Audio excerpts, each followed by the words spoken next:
সুপ্রভাত। আবার চলে এলাম সকলের সামনে আমাদের রান্নাঘরে।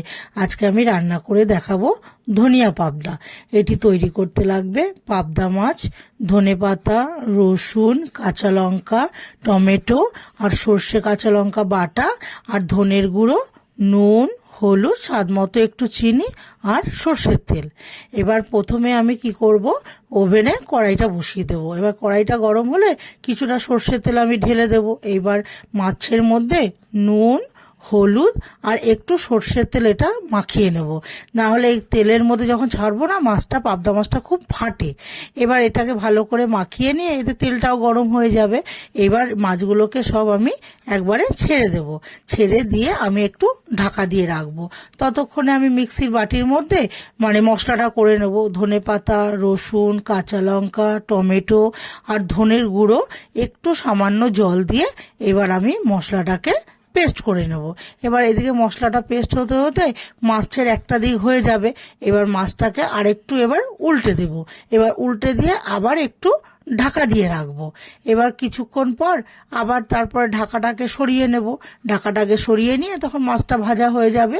এবার মাছটাকে আমি তুলে নেব। এবার ওই মাছ ভাজার তেলে এবার যে মশলাটা পেস্ট করে রেখেছি, এবার ওই মশলাটাকে দিয়ে দেব। তারপরে সর্ষে বাটাটা রেখেছি, এবার সর্ষে বাটাটাকে ওর মধ্যে দিয়ে ভালো করে এবার নাড়াচাড়া করে নেব। নিয়ে এবার পরিমাণ মতো একটু নুন দেব আর হলুদ দেব। এবার নুন আর হলুদটাকে দিয়েও একটু ভালো করে আবার মিশিয়ে নেব। একটু নাড়াচাড়া করে নিয়ে এবার কিছুটা একটু স্বাদ মতো একটু চিনি দেব। এবার এই চিনিটাকে দিয়ে এবার নাড়তে নাড়তে যখন দেখবো যে মশলাটার তেলটা ছেড়ে এসছে, তখন আমি মাছগুলোকে ওর মধ্যে দিয়ে দেবো। এবার মাছগুলোকে দিয়ে নিয়ে আমি আর ওর মধ্যে জল দেবো না, কারণ এটা একদম গায়ে মাখা হবে।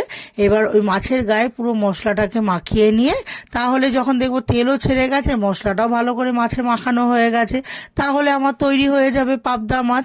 এবার যখন পরিবেশন করব, উপর থেকে একটু সামান্য কাঁচা তেল আর ধনেপাতা আর গোটা কাঁচা লঙ্কা সাজিয়ে আমি পরিবেশন করব। এই রান্নাটি যদি ভালো লেগে থাকে তাহলে লাইক করবেন, কমেন্ট করে জানাবেন আর শেয়ার করবেন। অবশ্যই সাবস্ক্রাইব করবেন। ধন্যবাদ।